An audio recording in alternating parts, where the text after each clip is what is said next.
My egg freezing journey. I don't really know anybody who's gone through this journey. The whole process seems really intimidating and really scary and overwhelming, and I'm really leaning on the support of other women who have gone through this as well to hear about their own personal experiences. I figured I would put this journey out there so that other people can see from the experiences, because let's be honest, the doctor spends like 0.5 seconds with us in the office. Yes, they give you guidance, but they're not someone that you're going to lean on for any type of emotional support or talking about your experiences like at all to give you comfort. So off to a great start. Not really. I've had so much drama the last few days trying to just get my medication. I think one thing we all know about egg freezing is that it's very expensive. I think a lot of insurances do not cover most things. So that's what tripped me up at first. I was like, okay, if I want to do egg freezing and commit to this, I need to at least have $15,000 to $20,000 ready in my savings account to use for this, to spend, which actually I've learned is not the case, which surprisingly has really been helpful for me to be able to use and lean on my insurance from work. Don't be intimidated by, the price tag, because you'll be surprised what insurance will help with in most cases.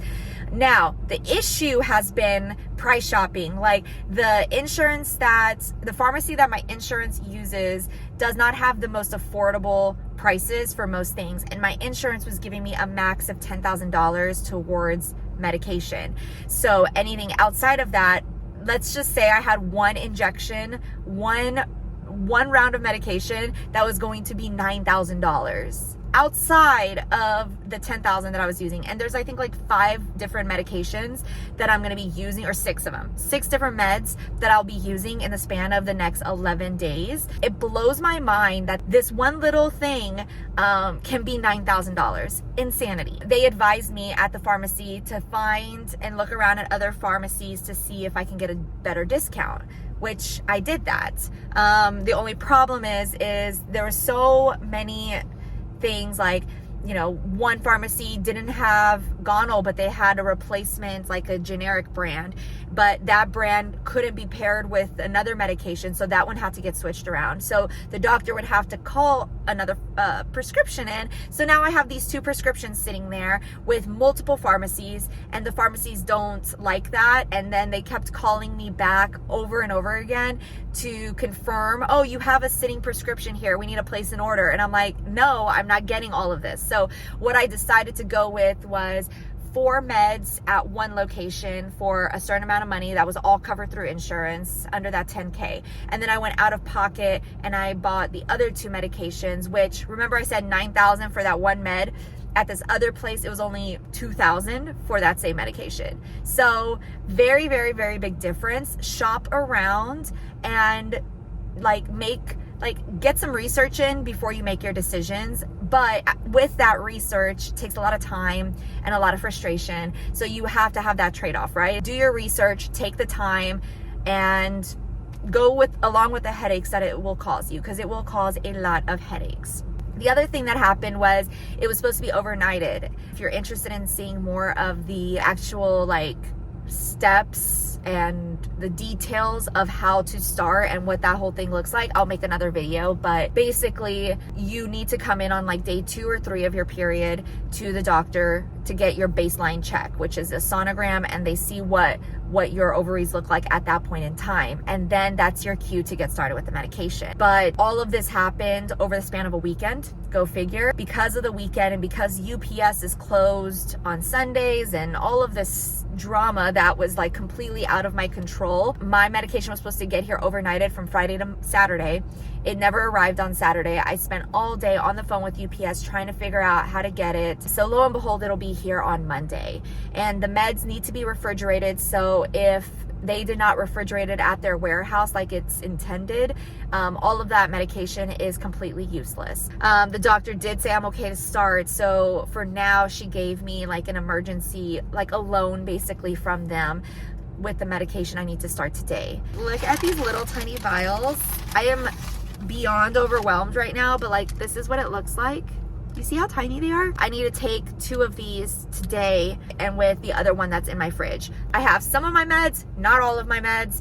I'm gonna start and hopefully there is no hiccup because tomorrow, basically the next time I come to the doctor will be Wednesday, and we shall see what happens and what medication I receive. Yeah, this whole thing has been a little bit nerve-wracking. I've been filled with stress just from trying to get my medication because it's so much money. Right now, I think coming to this doctor's visit made it real.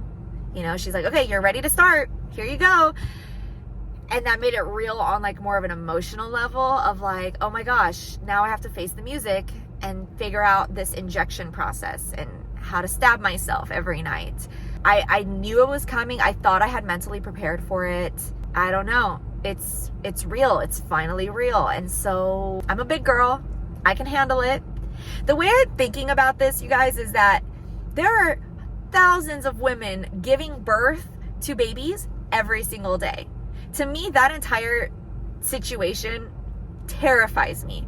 The pain that they must be going through when they pop that 10-pound baby out, that terrifies me so much. So if they can do that, I can stick a couple needles in me. You know, like, I'm not having a baby now. I'm not trying to get pregnant right now. You know, from a pain level, if they can do that, I can do this. That's the logic that is keeping me going with this whole thing. I think the thing I'm scared about the most is the hormones and like the up and down, and like I don't know how I'm gonna feel tomorrow. I think that that's gonna be a very interesting thing to keep track of. But for now, I'm going to show you guys the whole process. I'll show you my first injection, which should be lots of fun tonight, and we'll just take it one day at a time. I think that was the best advice I got from one of these Facebook groups that I'm in. She said, take it one day at a time, take it one injection at a time, and try to not think about the overwhelming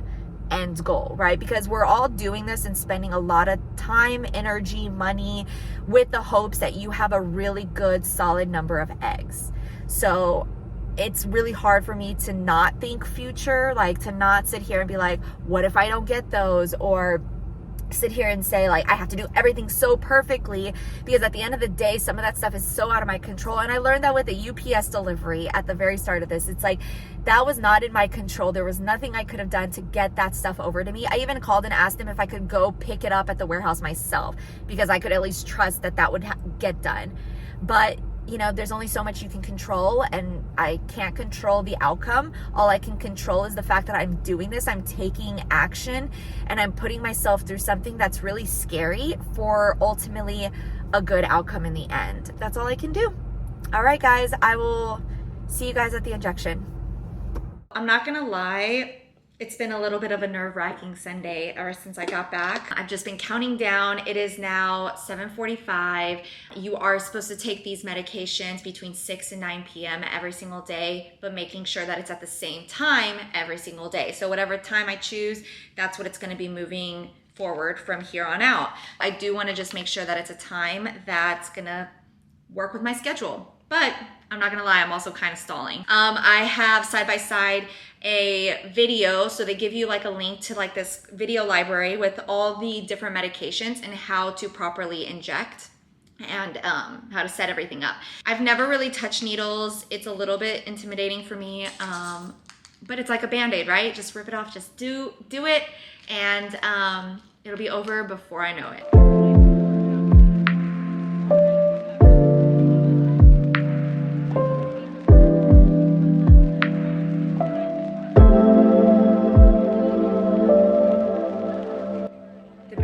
This needle right next to my skin, I like freaked out. Like I don't want to do it. And I'm really, really nervous. Like to. Like, there's no one here to do it but me.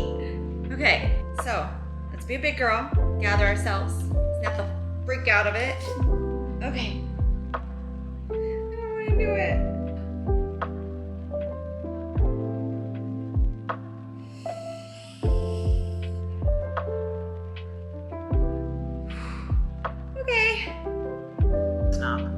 Find the outer needle cap and place on a flat surface. Press down on the dose knob with your thumb. So here's what I think. I don't think that it was as bad as my mind made it out to be, 100%. I think visually seeing the needle go in is the part that really gets me. I was worried about just looking down and seeing this like tiny little thing pricking me, but that part actually didn't hurt as bad. The only part is like when you feel the liquid going into you. But I did it. Day 1 is done, and I'm just glad it's over. Hopefully tomorrow it'll be a lot easier for me to do this because like I know what to expect already. So there we go. Yes, awesome. I'm very proud of myself.